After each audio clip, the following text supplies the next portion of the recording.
Good morning. My name is Maurice Crespi. I'm the managing partner of Schindler's Attorneys.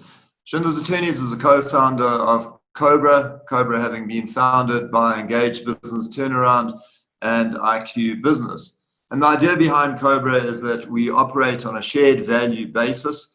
We provide businesses with assistance on a shared value or on a gifted value basis, which means that if you need assistance in any form, you cannot afford it, you'll get gifted value.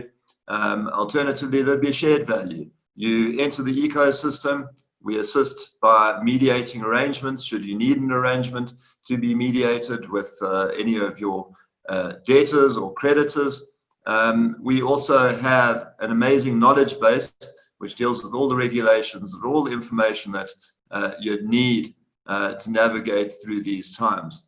As part and parcel of our offering, we have webinars, and we have these webinars on a weekly basis, sometimes twice a week, and we invite guests who provide their insights into the situation, where we're going, and also how to cope and deal with the crisis that we're in. So today we have a guest speaker. We have Jacques Velleman, who showcases and who's a coach and philanthropist. He's the CEO of Centered. He showcases how famous companies and individuals delivered measurable results. Do you find yourself in troubled waters and need to deliver results soon? Do you need your team? Do they need new goals and direction? Jacques shares the key elements of delivering on a plan that works. He has experience as a financial director at MediClinic. He did so and he joined as FD at the age of 28, and he founded 5 startup companies and 1 franchise. He's a board member of various companies. He started Centered in 2012 to help CEOs and their people succeed at business and in life. Jacques has facilitated more than 200 life-changing LMI programs. He has various awards. I can count about 8 awards over here from LMI, Redefined Properties, IQ Business, and more.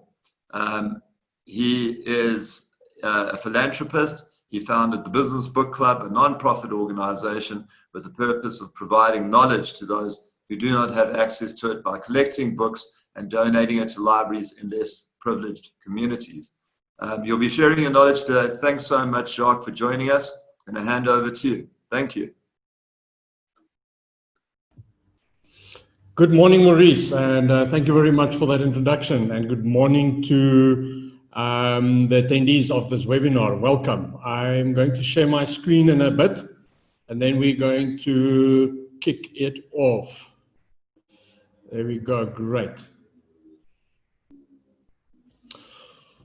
All right, we're in this COVID times, and I guess, the reality has come to us about delivering results that matter.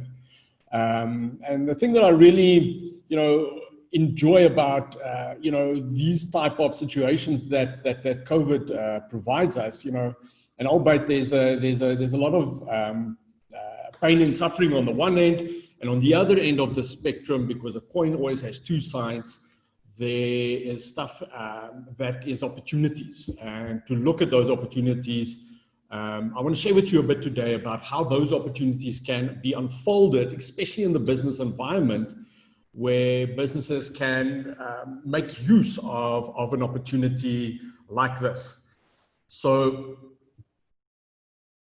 the results that I want to share with you is results that I have experienced with some of my clients, especially during this time. Life has moved us into a different spectrum. But the good news is, guys, there's still companies doing well. So even though we are experiencing industries that are really suffering and debilitating, there are still companies that are successful and growing in these times.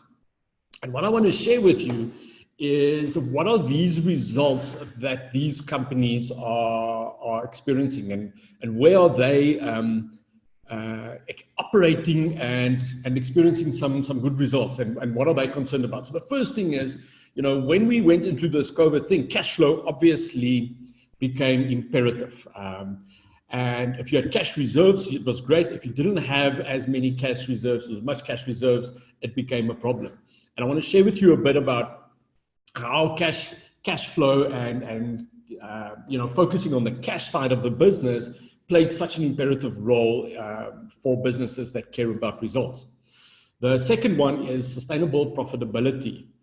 And, when we look at profitability over time, one has to be very careful that you use the COVID as the benchmark of profitability. And when I look at my successful clients, those are the ones where the trend lines in expenses is less than the trend in sales.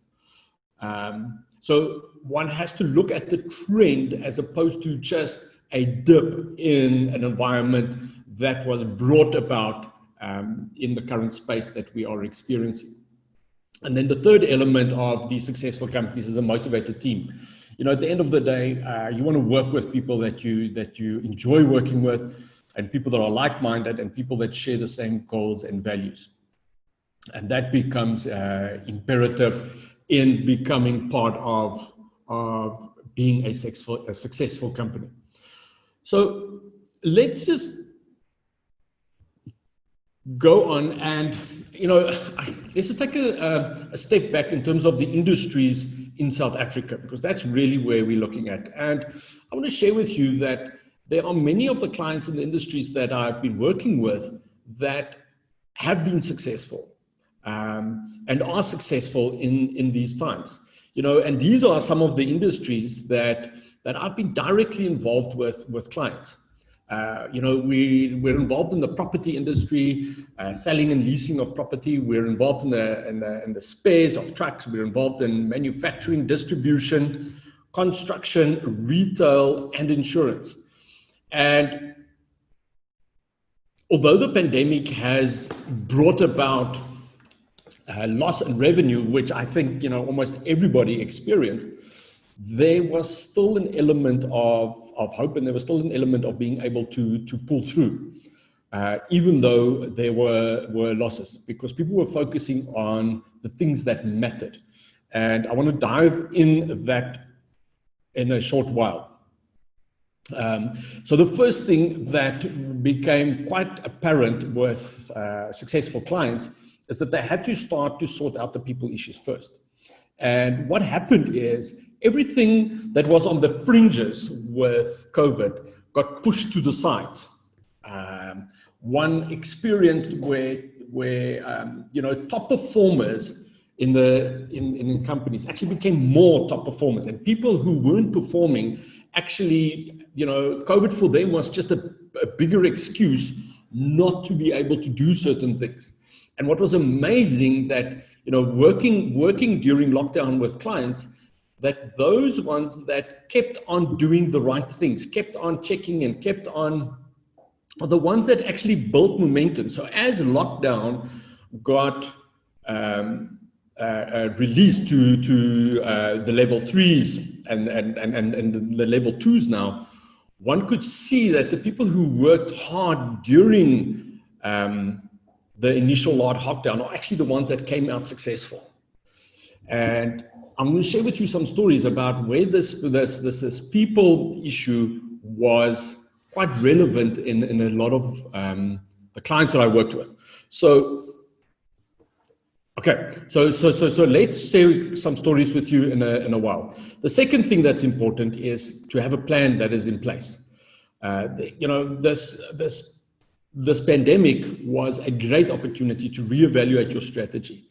There was some relook at your value proposition, to relook at what it is that you are really offering your clients. And the third one was to relook at your business model, like how do you sell and who do you sell to? And there's some beautiful success stories that came out of clients that started to look at these elements in their businesses and were able to re-engineer it. And even though they haven't necessarily turned the corner yet, or they've made the profits that they used to, they definitely have turned the corner in getting to the next level. But what is important here is that the steps that one follows is you first sort out the people issue, then you make sure that there's a plan in place, and then thirdly is to start and execute on that plan. And we execute in our environment a plan with OKRs, and OKR stands for objectives and key results, because the numbers always tell the story, you know. And what I preach to my clients and what I help them to implement is stats in the business. If you're not managing the stats in the business, you are not managing the numbers. And you need to have clear visibility of that.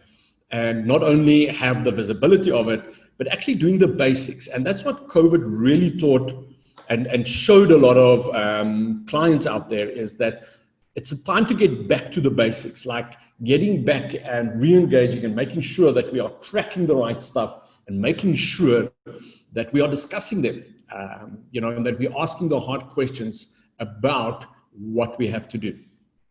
So that was really amazing. But let's share a bit with you some of the success stories and some of the tools that clients have implemented. Because as we've said, the first one that you had to do, what successful clients did, was they sorted out their people issues. All right, you know, they've been tolerating. So what really happened is people got tolerated. You know, there was enough going around, so bad performance was sort of tolerated because, you know, everybody was, you know, just carrying along. And what I see, the biggest enemy when it comes to the people issue is the status quo. So the status quo becomes the biggest enemy. You know, it is as it is because there's no pain, or there's no real aspiration to something bigger. So people just prod along, and, you know, it becomes acceptable because this is the way we have always done it. So the cultural change in the business was really brought to quite hard in this COVID time, where, you know, the managing directors and the leaders in the business really had to look hard. And, you know, the first strategy that they had to implement was actually, when they wake up in the morning, was to look in the mirror. Why? Because if you want to change your business, if you want to change the culture of your business, the first place to start with is the man in the mirror. And you've got to lead by example when it comes to change. You've got to be the one that pushes it. And I love the saying, your actions speak so loud that I cannot hear what you are saying. And for those of you who have children out there, you know, our children don't listen to what we say. Most of the time, they don't do that. What they do is they watch what we are doing. So, and that's exactly the same that is happening in businesses. You know, your staff and your employees aren't hearing necessarily what you're saying. They're not reading your emails and your WhatsApps, but they are watching what you're doing. They're seeing how you are interacting and how regularly you are interacting. And what became clear is that business owners, leaders, and managers had to go back to the drawing table and say, okay, but how am I going to push these results? What is my role that I am going to play in changing the culture? Not on a once-off basis, not on a event basis, but on a regular, systematic, habitual basis, because that is the key. And that is the tough part, is changing the habits of the business. Because if you think about it, culture is how people behave. And behavior becomes habits. And if you're not changing if you're not implementing certain habits, there's absolutely no ways that you're going to change the culture. And then I'll share with you some stories about crucial conversations. And, you know, these are tough conversations that have taken place. You know, and some of my clients would come to me and say, but Jacques, you know, it's COVID. I really feel sorry for these people, and I'm you know, feeling sorry for an underperformer, and I'm going to wait till after COVID, and, you know, then we'll have these crucial conversations about performance and the rest. And my advice to my client was, no, now is the best time as ever, because you know what, after COVID, when things are, then other things are going to occupy the agenda, and then different conversations are going to be. There's no time like now to have those crucial conversations. There's no time like it. So, you know, and for me, a crucial conversation is the space where there's safety in having the conversation. In other words, we play the ball and not the person. So we don't attack the characters. We're talking about, the unacceptable behaviors, and we talk about the expected behaviors. And that's what a crucial conversation is about. And then people have the opportunity to change their habits, to change their behavior. And that is their thing. So, as a manager or a leader, you can only provide an environment. And when it comes to culture, you've got to ask yourselves, like, what type of environment am I creating in this business for people to become top performers? That's where the responsibility comes. That's why you've got to lead by example. And that's why you've got to look in the mirror to look at how you can effect and drive that change. And here are some of my clients and in the industries that I operated with, and some of the stories that I can share with you. One of my clients, there was a sales manager that wasn't delivering, and and the reality is these things have actually happened before COVID. Before COVID, there were issues. All that COVID did, or all that this period did, it just highlighted it. It took a big highlighter and it highlighted the issue that it was clear as day to everybody, and nobody could hide anymore. And that is where the crucial conversations are important. And in some instances, people had to be, there's a term that we phrase is you free them up to industry. You've got to let them go because they are not good for the business. And as a matter of fact, they're not good for themselves because they are in a rut and they are not changing and they are not delivering the potential that they could. So free them up. And that is what has happened. I had another client in the construction industry, and what has happened there is, they started to look at certain of their divisions, and in the divisions where they weren't making money, that became extremely evident because in the past, all the income and all the expenses were dumped in a pot. And when you do that, you cannot really see and unpack where the profits are lying. But as soon as you start implementing project accounting, as soon as you start implementing to see exactly what revenue is being generated by what expenses. In other words, what are your profit margins per project or per division? That's where the clarity starts. And then uncomfortable, crucial conversations have to take place about people have to be freed up. People have to be let go. And, sometimes you've got to sacrifice. And it's not really a sacrifice because people still have the opportunity to implement changes. But sometimes you've got to let them go because they are not good for them, for the whole of the business. Because if you look at it, companies are actually big organisms. They are organisms, and every part of the organism has to operate at full function because otherwise that part of the organism will die. And as soon as that happens, there's a chance that the whole system will die. So you've got to look at it holistically, and if one or two components aren't part of delivering sustainability, it's a problem, and one has to free that up. And sometimes that is the kick in the butt that somebody needs to place a different trajectory and a different direction into their lives. And you could actually do somebody a massive favor by doing that. Then there was another client in the insurance industry, and one thing that I've realized in COVID is that salespeople and having a sales front is becoming such an important part because people are really going in two directions, Maurice. People are going into selling online and then still doing the hustle and bustle and selling via face-to-face. And the skills of selling face-to-face is a scarce skill. But there are people that can do that, and one has to ensure that you get the right people that can support sales conversations and actually know how to do that.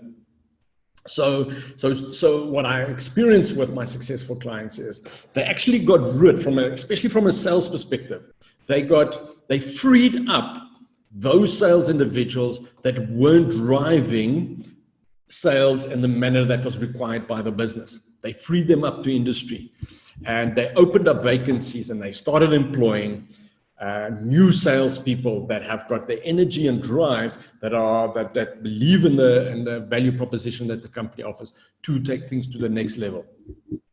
And that has been quite a trend that has flowed through these times, and it's a blessing. It actually is a blessing. And then one of my other clients in the property industry, where I've already spoken about it, where certain people actually just continue to engaging with clients. So even though they couldn't necessarily make sales, and this is what good salespeople understand. They understand that a sales is a journey, and that in a journey you've got to make connections, and you've got to keep on having a top of mind strategy with people. And those salespeople who continue to have a top of mind strategy, those are the same salespeople that, as the lockdown has been released, were the ones that picked it up. And they were running, where all the other sales were still, okay, figuring out, all right, let me just go and check if my Facebook account is still up, and let's see what I can post. Those were the ones that got left behind. And that's been quite a phenomenal to see and to celebrate, those clients that have actually been extremely successful on this front. So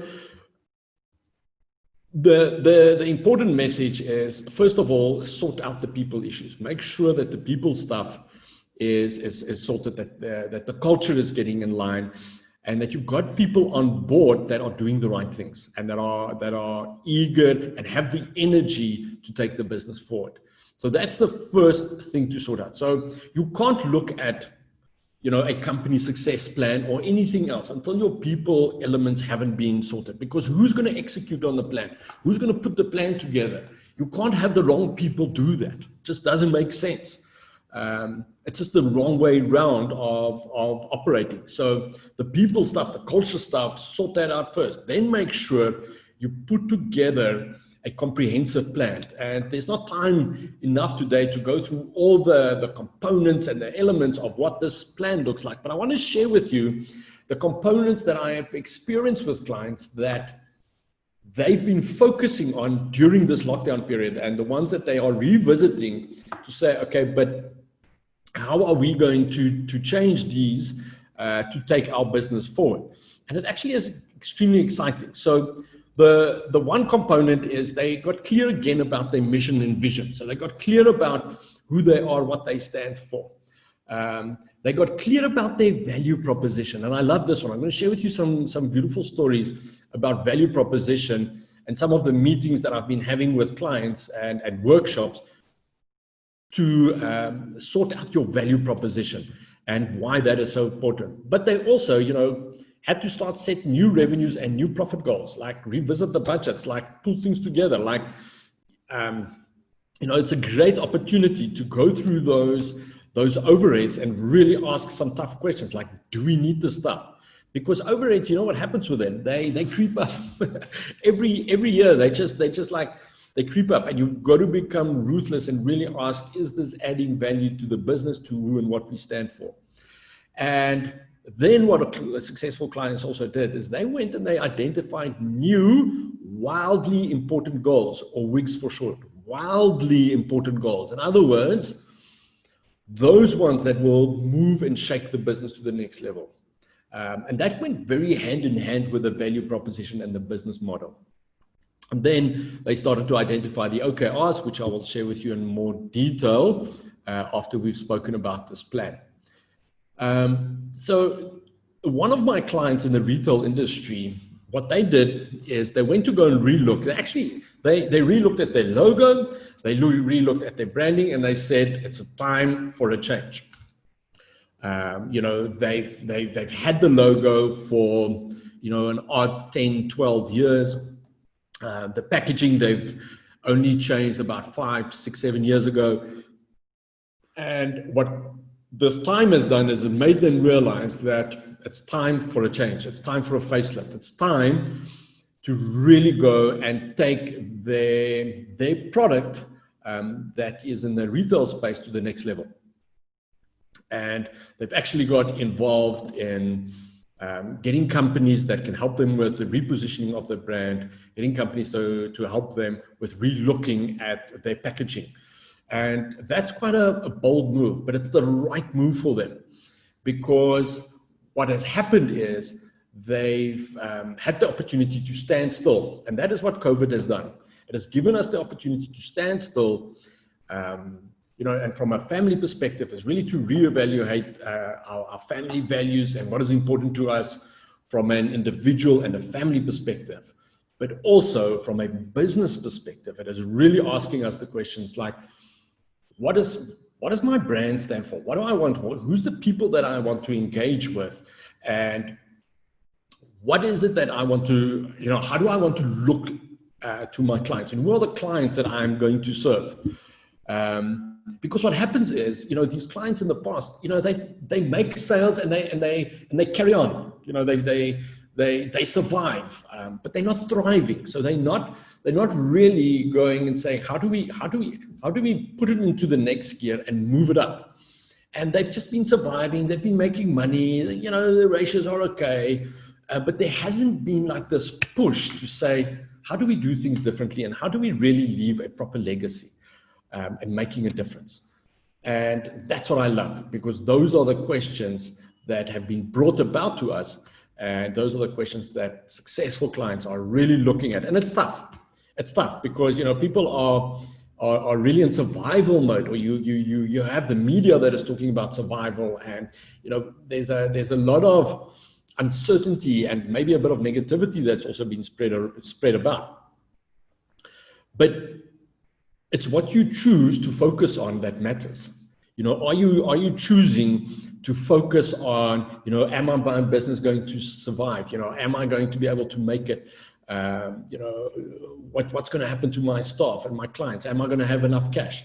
That's a choice to ask those questions, or is the choice to say, what are the opportunities here? How do I reevaluate my business, and how do I start on a clean canvas and build this business? Because the reality is, these clients, they already have a business. It's already in place. They've got the infrastructure. They've got everything. And the only thing they need to do is to reconsider their value proposition. And when we talk about value proposition, it is, what problems are you solving for clients? And that's a question, a very, very important question, that has been the question that takes us back to the drawing board. Because sometimes we've forgotten what the problem is that we're solving. And this was a grand opportune time to ask that question again. And it's definitely a trend through companies that are successful, is they're asking the question, what problems am I solving? Then there was another client of mine in the distribution space. They used to sell to corporates. They now need to move into the online space. It changes their business model. It changes the way they operate. It changes their margins. It changes everything. But the reality is, they've got the product, they've got the infrastructure, and yes, maybe they've got to change one or two other things. But the key thing is they've got 80% in place. And all they have to do is they've got to change their thinking. They've got to relook at it. They've got to bring in one or two different suppliers, and they've just got to do things differently. But they've got everything in place. And then one of my bigger clients in the manufacturing space, they've been massively successful before lockdown, and lockdown hammered them. As a matter of fact, it almost closed a big portion of their production space. And, they've been very comfortable in the past. And now they're going like, all right, we need to expand on our product offering. But that's a choice they made. It's a choice that they made. And they said, how do we change it and really look at it? So all in all, when I look at these successful clients, I go, a lot of it is a mindset. So the mindset is important, because the mindset is, how do we do things differently? How do we still serve? And how do we go back to the drawing board and saying, but what problem are we solving? And when you have a successful answer on what problem you're solving, you'll be back into business in no time. And that's the question that has to be asked and answered as soon as possible. So now we've looked at the culture. We've got the right people in place. We've got the right people in the right seats. We've got a plan. And just briefly, but a short checklist for this plan that we look at is do you have the foundations in place? Foundations is your mission, vision, your culture. Are you clear about your value proposition? And what we look for there in a success plan is your promise to clients. What are you promising clients? And on the 3 to 5 year scale, do you know what your numbers are? And do you know, very importantly, do you know what skills and capabilities you're going to need to be around in 3 to 5 years? Then obviously the 1 year, the number, and then the focus area, like the wildly important goals, breaking that down into quarterly numbers, which then brings in the OKRs, and then making sure that you're good on execution. And there you've got to ask yourself, what are my business stats that I'm monitoring? What are the statistics of my business? And second of all, how regularly am I monitoring and discussing those statistics? Because that is where the rubber hits the road. That's your checklist for your company success plan. So culture, got to have that in place, sort out the people issue, then the company success plan, making sure that there's a plan in place, and then comes the issue of the rubber hitting the road. And that is where you need to have your objectives and key results in place. And what this really talks about and how to get traction on that is you've got to identify the key results that are aligned with your goals. Okay, so I know it sounds very obvious, but the reality is what you are striving for in terms of your results have to be aligned with your bigger picture. So, and that's a habit of asking the right question, like how am I, what I'm doing now, how are these results that I'm chasing now, how does that align with the goals of the company? And that alignment is extremely key, because if that alignment is missing, what will happen is your business will go in different directions and everybody won't pull in the same direction. And that then is where everybody is treading water, but nobody is swimming in the right direction. And then a key element of that is the weekly tracking. It sounds obvious, it sounds simple, but every second week, once a month, just not good enough. You've got to track your key results, which have to link to your statistics on a weekly basis, and you've got to have a simple robot system. And a robot system works with colors: red, green, amber. Now in the South African context, what the red means is obviously it's a problem. We're not on track with these results. These stats are out of line. We've got to have the conversation about them, and we've got to move, we've got to solve the problem. And you're in the business of solving problems. Remember, you're solving problems for clients, and then you've got to solve internal problems. But the internal problems that you solve should ultimately lead in the problems for your clients being solved. So you've got to think of it like that, and alignment has to be in that direction. So red means we've got to give attention to these stats. Amber means there's a problem. It's not dire yet, but there's a problem. And green obviously means we're on track, nothing to discuss, let's move on, let's go. And that easy to see robot system is what needed in tracking your weekly results. So some of the success stories where clients have used OKRs, and I'll show you an example shortly after these stories, but just so that you can understand the power of these OKRs, is they bring alignment into the business. When you delve them and you make sure that the objectives of the business flow through to each and every department, you get alignment. And my client in the manufacturing concern, what has happened is they had alignment with their production schedule. Like in the past, they couldn't produce what their schedule said they should produce. And when you're in a complicated manufacturing environment, it becomes quite tough because you've got so many moving parts of finished products that are components that need to be put together, and then you've got your end department of quality in it all, which have to sign it off, and you need all of that to be in alignment. And OKRs are your answer to getting a lot of that into alignment. Your second, another example is a client in the property industry, where we are driving OKRs in terms of their sales processes. And that's been massively successful, you know, because theoretically, what I hear a lot of the times is I hear processes are in place. I hear stats are being tracked.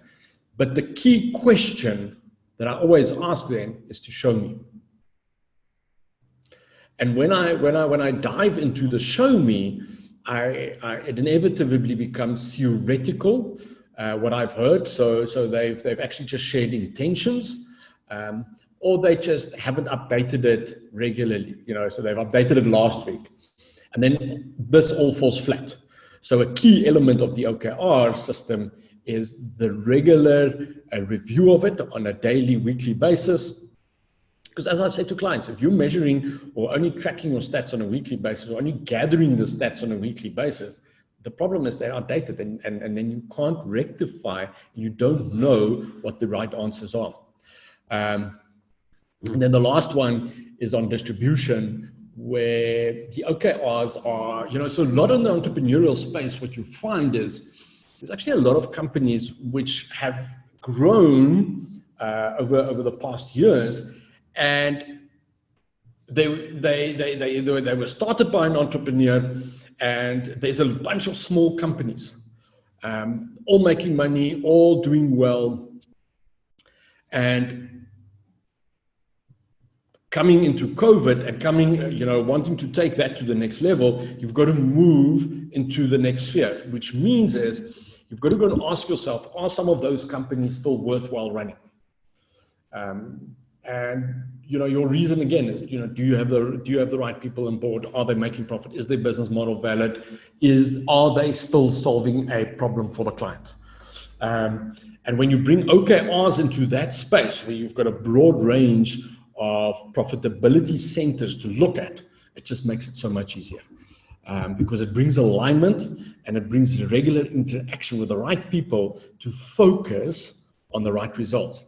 And a typical OKR example could look something like this, where you've identified the name of the company that has to be involved. You've identified the goal. So the goal could, for example, be to improve cash flow and pay suppliers on time, especially now.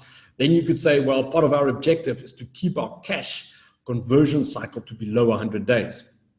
Okay, so that's the objective. Now the rubber hits the road. So the key result is cash conversion cycle below 100 days. You want to measure that, and you want to have that below 100 days, because in this scenario, I think the cash flow was about 120, 130 days. And you want to get it to 100 days by the 31st of August. So the next step is to monitor that on a weekly basis. Then you've got something like, that's still part of the objective, and part of the goal is to keep the inventory below 130 days. And then you monitor that. And then you say, well, you've got to off-sell some of your large inventory stocks that you're keeping. You've got to sell off 100% of that by the 31st of October. And then you start tracking that, those results on a weekly basis. And when you have that in place, you're starting to build alignment, and you start building a successful company that can go through difficult times, that can go through times where, there's a knock in the market. Because the reality is, I was listening to the news this morning, and, the 2008 crash was 10 years ago. And what they reckon is that our current economic hit that we've taken is much bigger than it was then. So these type of environments we're going to see on a lot more regular basis. And we've got to actually start to build resilient businesses that are agile, that can move and operate with the times. Because why? There will always be problems to solve. And as long as we have problems to solve, there will be businesses. And as long as we are clear about what problems we are solving for our clients, we should be in business no matter what. And Maurice, that's what I have to share in terms of, delivering results that matter even past COVID. Yeah, no, absolutely brilliant. Let me ask you this. What are your views on having a plan for when things get back to normal? Maurice, It's a loaded question. It's a loaded question because it also dives into the question of whether things will get back to normal and your views on that. Yeah, Maurice, for me, we've got to be very careful about what we can control and what we cannot control. And what my clients are doing and what we're advising them is to make sure that you have a plan to solve a customer's problems.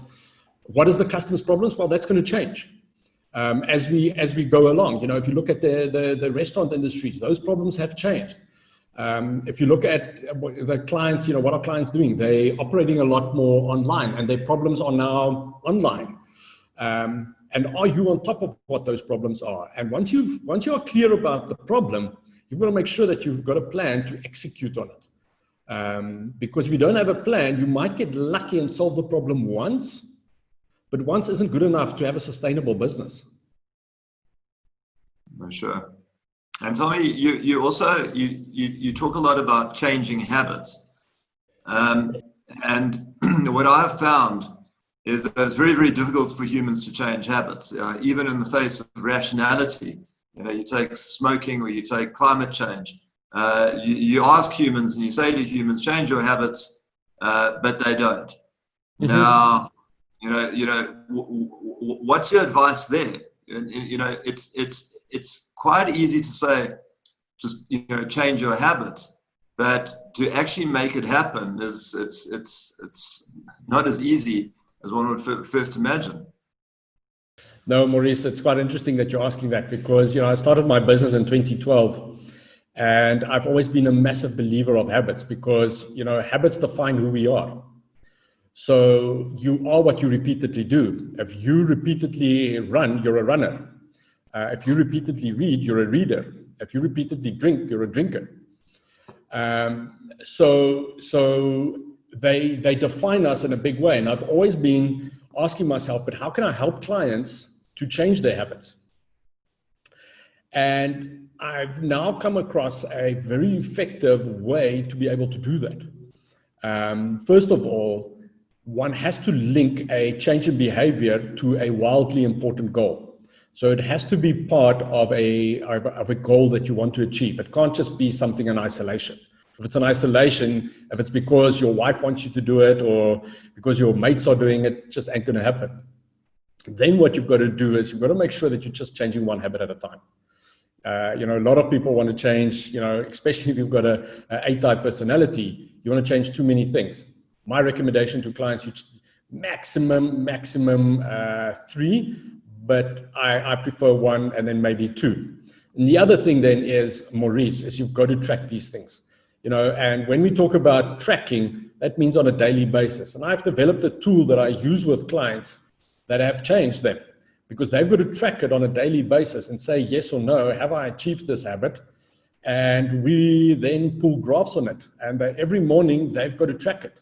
And that's the only way, Maurice, because then it's top of mind. Otherwise, it's an idealistic conversation, it's a wish, and it is something that won't happen. So, and that's where, when I started the conversation, I said, your business is a reflection of you.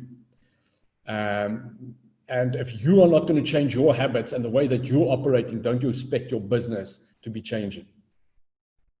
Sorry, I think you mentioned that you have a tool that you use. Tell us more about that.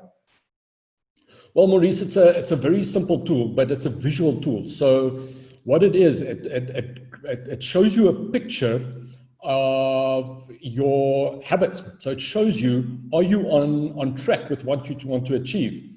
And, we are human beings are visually orientated. So when we see a scoreboard, it drives our behavior a lot of the time. I mean, imagine a rugby game, something that we haven't necessarily seen in the near future or in the recent past. Imagine a scoreboard or imagine a rugby game without a scoreboard. It just doesn't make sense. And that's what you need to have. You need to have a scoreboard of keeping track of your habits. And if you've got that, your chances of actually achieving them is 10 times more successful. Yeah, that's brilliant advice. I see we have some questions. First one, Jacques, relating to your people comments earlier, do you have any advice to give leaders of small things or habits they can change to drive the strategic change they want? It's a very, very good question. Thank you for asking that. Yeah, you know, one has to look at the low-hanging fruit of what you can do. And I think a leader has to do two things. They've got to ask themselves, what can they just implement within themselves? You know, some of my clients, for examples, and it's funny, Maurice, you know, I've got business owners that don't watch the numbers. You know, they run successful businesses, they make profits, but they don't watch the numbers. So some of my business leaders have put in as habits that every day they check the bank account, they check their business stats, and they implement that as a daily habit. So that for me would be the first thing, is get yourself to do something. And it's important, Maurice, when we look at habits, don't make it a weekly habit or a monthly habit. It needs to be daily. Otherwise, it's not going to be implemented. And you've got to run it for a cycle of 90 days. You know, this thing about 21 days, I don't buy it. You know, for my clients, we push it into 90 days because you want to make it a habit in any event. So 90 days is a good measure and a good way to challenge yourself. Then once you are leading by examples when it comes to habit change, once you can look in the mirror and say, but I'm changing myself and I'm changing my habits, then go to the team and say, okay, guys, one of the habits that I'm going to implement here is maybe let's meet more on a regular basis, but let's meet about the right stuff. Let's check in about the right stuff. Maybe a habit could be checking in with clients, you know, making sure that we are asking them the question of, are we solving the right problems for you, Mr. or Mrs. Client? You know what I do, and I just want to get your views on it, but I find to change a habit, I make a point of getting into a routine. So, or if I want to achieve something, what I do is I say, okay, I've set out to achieve this, but I'm going to do something every single day. So it doesn't matter how much one actually does, but it's the fact that one does it. And then one gets onto a trajectory just by doing it. So what I say is just do it once a day, even if it's for 30 seconds, but get into the routine, and then you're on that trajectory that changes the habit. Maurice, you're spot on with that. And I do exactly the same with my clients. So let's say, for instance, exercise. You want to get into the habit of exercise daily. So my recommendation is give me the ideal amount. So let's say your ideal amount is you want to exercise for 40 minutes. Say, cool. Now give me the minimum amount that you could do on a daily basis. And then somebody would say, yeah, like 15 minutes. Then I say, okay, cool. Because on days that life happens, you know, car breaks down, meetings happen, clients have issues. But somewhere you should be having at least 15 minutes where maybe you don't do your normal exercise of running around the block, but you could do stretching for 15 minutes.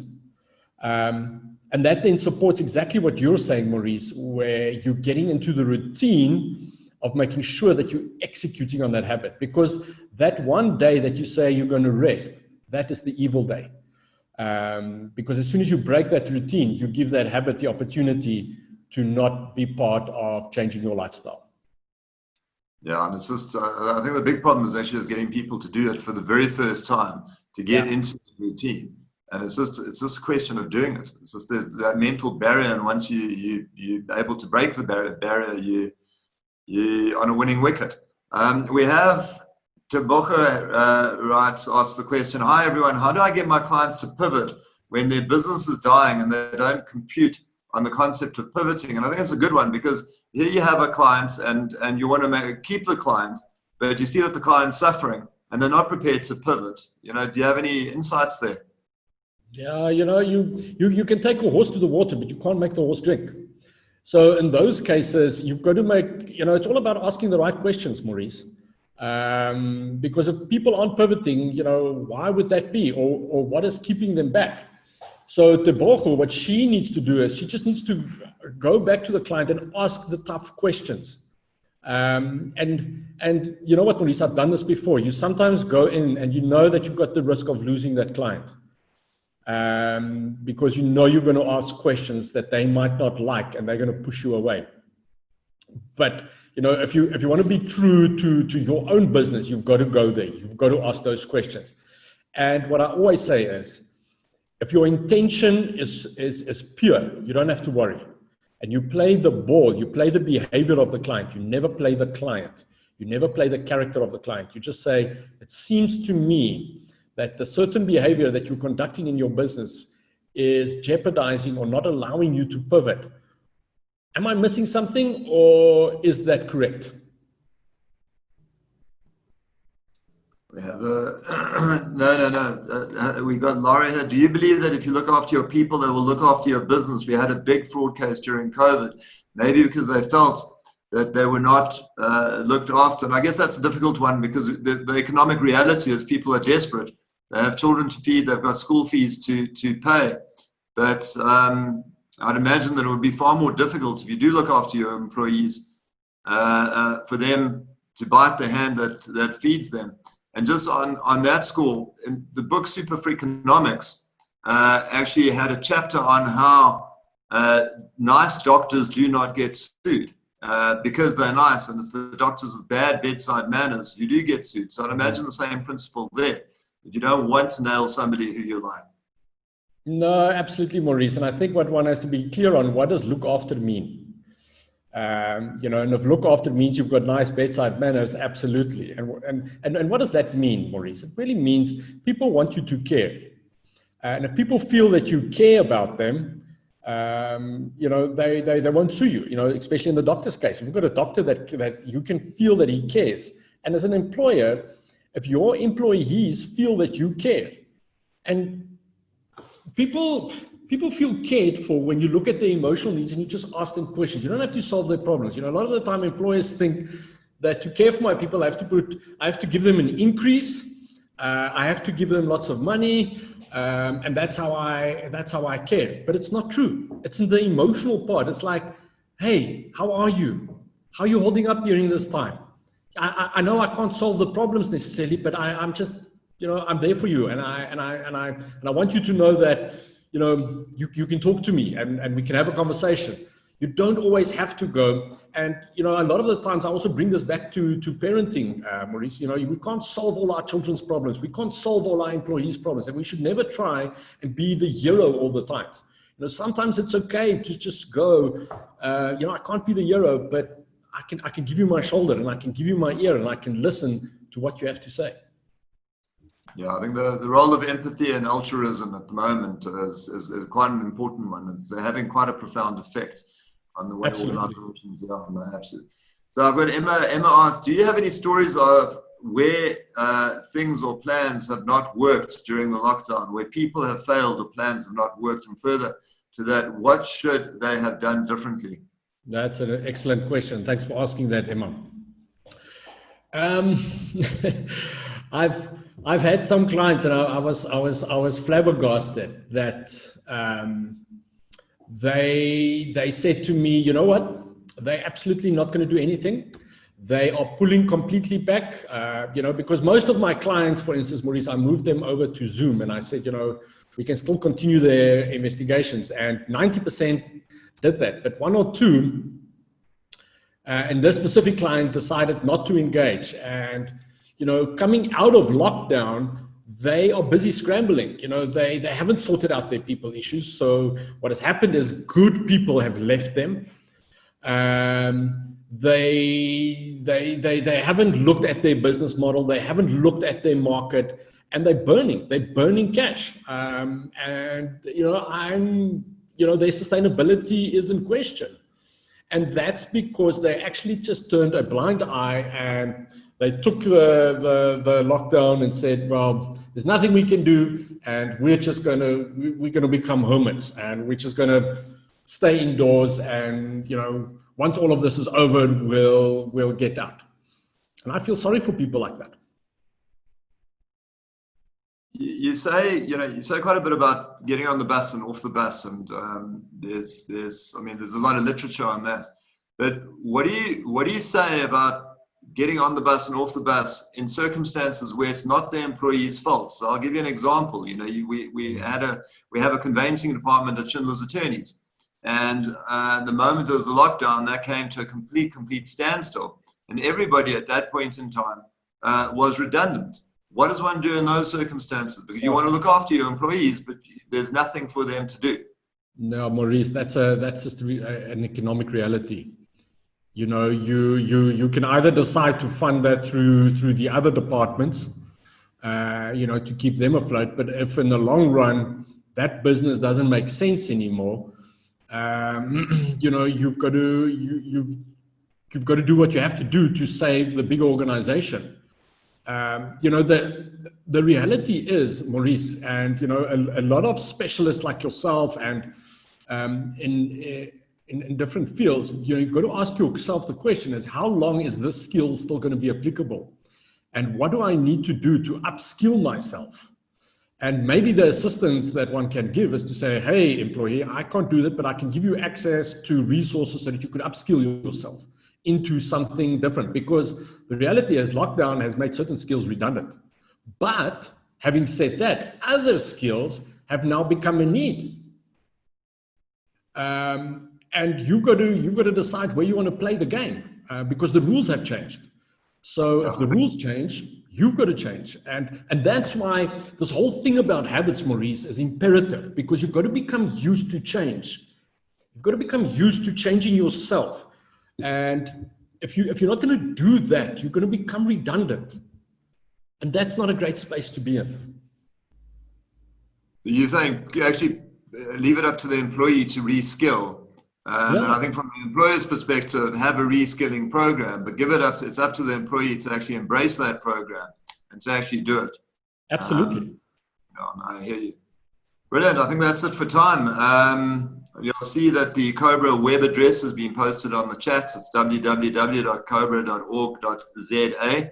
Please go on there, have a look at upcoming webinars or previous webinars. This webinar will be posted on the website this afternoon. It's also on the Facebook page.